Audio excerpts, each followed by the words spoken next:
Assalamualaikum warahmatullahi wabarakatuh. Kisah Abu Kilabah ini merupakan salah satu kisah sahabat yang mengharukan. Dari kisah Abu Kilabah ini, kita bisa belajar bagaimana mensyukuri apapun yang kita miliki dan tetap bersabar dengan apa yang menimpa kita.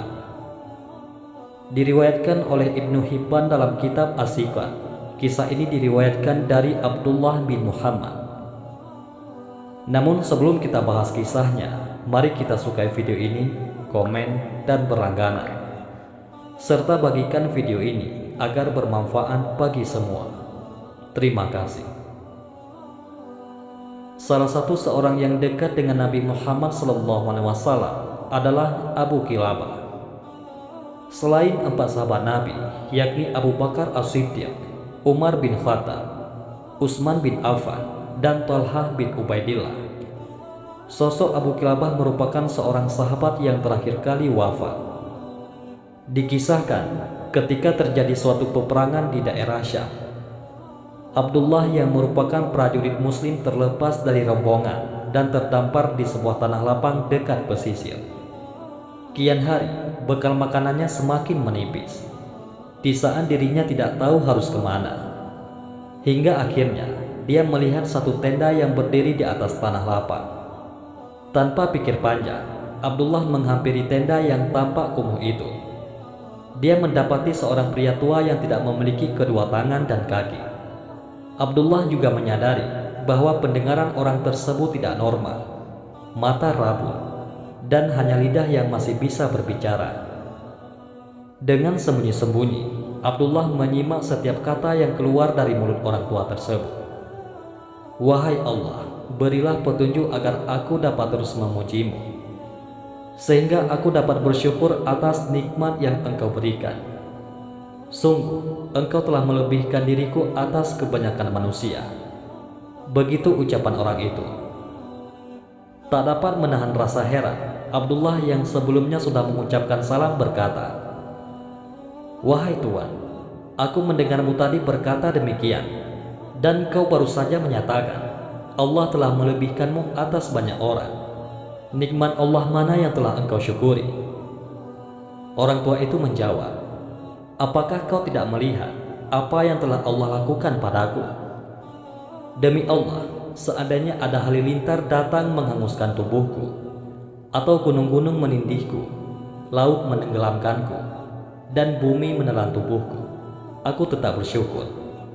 Lalu orang tua itu menunjuk bibirnya. "Aku memang tidak bisa berbuat apa-apa untuk menolongmu. Aku bahkan tidak bisa bergerak walau bahaya bisa saja datang. Tapi aku punya seorang anak laki-laki. Dialah yang menolongku, membantuku untuk berwudu, menyuapiku ketika lapar, dan memberiku minum saat haus," lanjut orang tua itu. Dan anehnya, Abdullah bahkan tidak melihat satu orang pun dalam tenda ini. Orang tua ini seperti tahu apa yang dipikirkan Abdullah. Lantas pemilik tenda ini menjelaskan lebih lanjut, "Akan tetapi, sudah 3 hari aku tidak mendengarnya. Aku kehilangan dirinya. Wahai musafir, bisakah kau menemukannya?" ucap pemilik tenda itu. Di tengah daerah pesisir pantai yang tidak ada seorang pun, dengan baik hati, Abdullah pun menolong orang tua tersebut. Ia mencari anak hilang itu. Hingga sekian lama mencari, dia melihat pandangan yang memilukan. Anak laki-laki yang dicari sudah tidak bernyawa, meninggal akibat diterkam hewan buas. Inna lillahi wa inna ilaihi raji'un. Bagaimana caraku memberitahukan ini kepada orang tua itu? Dengan wajah terkejut ketika menemukan anak laki-laki tersebut sudah tidak bernafas, Abdullah memberanikan diri untuk menyampaikan hal ini. Bagaimanapun, orang tua itu harus tahu apa yang sudah terjadi pada anak laki-laki yang dicarinya tersebut. Bagaimanapun juga, hanya Allah Subhanahu wa Ta'ala lah yang dapat menentukan nasib seseorang. Abdullah pun memasuki tenda. "Assalamualaikum," ujar Abdullah. "Waalaikumsalam. Engkaukah itu yang tadi menemuiku?" jawab orang tua ini. "Ya," kata Abdullah. "Bagaimana pencariannya? apakah engkau berhasil menemukan anakku?" tanya si bapak tua. Namun Abdullah seperti tidak sanggup menyatakan apa yang terjadi pada anak si bapak tua ini. "Apakah Tuan pernah mendengar kisah Nabi Ayub alaihissalam?" Abdullah mencoba untuk mulai membuka penjelasan. "Ya, dia merupakan salah satu rasul yang mulia," jawab orang tua itu.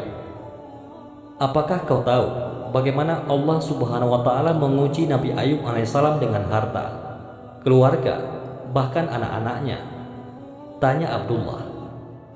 "Ya, tentu saja aku tahu," jawab orang tua ini yang heran dengan maksud obrolan ini. "Lantas, apakah kau juga tahu bagaimana Nabi Ayub alaihissalam menyikapi cobaan-cobaan yang diberikan Allah Subhanahu wa Ta'ala?" tanya Abdullah. "Ia selalu bersabar, bersyukur, dan memuji Allah," jawab orang tua tersebut. "Bahkan Nabi Ayub alaihissalam pun dijauhi sahabat-sahabatnya?" tanya Abdullah kepada orang tua itu. "Benar, ia pun tetap bersyukur kepada Allah Subhanahu wa Ta'ala." "Apa maksudmu menceritakan soal Nabi Ayub alaihissalam secara tiba-tiba?" Akhirnya orang tua itu bertanya akan maksud dari perbincangan dengan tamunya. "Aku telah menemukan anakmu, namun sayang, saat kutemukan, dirinya sudah tidak bernafas. Jasadnya ada di antara gundukan pasir dan diterkam kawanan binatang buas. Semoga Allah Subhanahu wa Ta'ala melipat gandakan pahala engkau yang bersabar atas musibah ini," jelas Abdullah. "Segala puji bagi Allah. Dia telah menciptakan bagiku keturunan yang tidak bermaksiat kepadanya," jawab orang tua itu. Selang beberapa waktu, orang tua itu sekaligus pemilik tenda tersebut meninggal dunia. "Inna lillahi wa inna ilaihi raji'un," ujar Abdullah. Kini Abdullah bingung apa yang harus dilakukan terhadap jasad orang tua ini. Membiarkannya pun tak tega, belum lagi jika ada kawanan binatang buas yang datang. Jasad orang tua itu akan diterkam binatang buas. Abdullah pun menutup jasadnya dengan kain yang ditemukan di dalam tenda tersebut. Dia pun bergegas keluar untuk meminta bantuan. Hingga beberapa waktu, Abdullah melihat dengan samar-samar beberapa orang yang jauh di sana. Mereka menunggangi kuda. Salah satu dari mereka pun tampak rapi. Tanpa pikir panjang, Abdullah pun langsung berteriak dan melambaikan tangan kepada mereka dari kejauhan. Orang-orang yang menunggangi kuda tersebut menyadari akan panggilan Abdullah. Mereka pun mendekatinya. Mereka berkata, "Wahai saudara, apa yang terjadi padamu?" Abdullah langsung menceritakan apa yang telah terjadi dan meminta kepada mereka untuk menolong mengurus jasad orang tua tersebut. Lantas mereka memasuki tenda dan bertanya, "Siapa dia?" "Aku juga tidak mengenalnya. Dia dalam keadaan sakit dan memprihatinkan," jawab Abdullah. Lalu rombongan penunggang kuda yang berjumlah 4 orang itu langsung membuka penutup wajahnya. Mungkin saja salah satu dari mereka mengenalnya. Saat penutup wajah terbuka, wajah mereka tersentak lalu menangis. Abdullah pun bingung dengan apa yang ia lihat dari si penunggang kuda itu.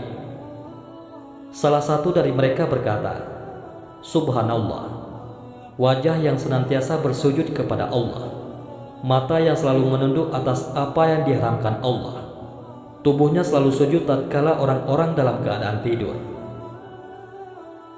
Dengan heran, Abdullah pun bertanya, "Kalian kenal dengan orang tua ini?" "Kau tidak mengenalnya?" Mereka bertanya balik kepada Abdullah.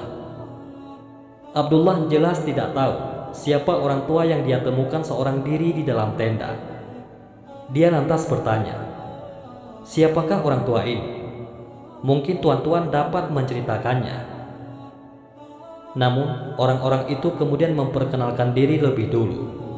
Mereka adalah utusan Raja Muslim yang memang ditugaskan untuk mencari tahu keberadaan orang tua tersebut. Kemudian mereka berkata, "Ia adalah Abu Kilabah Al-Jarmi, sahabat dari Rasulullah SAW. Laki-laki ini pernah diminta oleh khalifah untuk menjadi seorang hakim. Namun ia menolak jabatan tersebut. Dia membawa serta seorang anak laki-laki. Tadi kami menemukan jasad putranya dimakan singa, cerita pendamping utusan raja. Pada akhirnya Abdullah pun paham. Dikatakan bahwa Abu Kilabah ini adalah sahabat Rasulullah terakhir pada masa itu, sehingga khalifah ingin menjadikannya seorang hakim. Abu Kilabah wafat pada tahun 104 Hijriah. Utusan raja yang dimintai pertolongan oleh Abdullah pun mengurus jenazah Abu Kilabah dan menyelatinya. Lalu mereka kembali ke negerinya dengan membawa kabar buruk diiringi hati yang sedih. Wallahu a'lam bishawab. Mudah-mudahan ini semua bermanfaat. Assalamualaikum warahmatullahi wabarakatuh.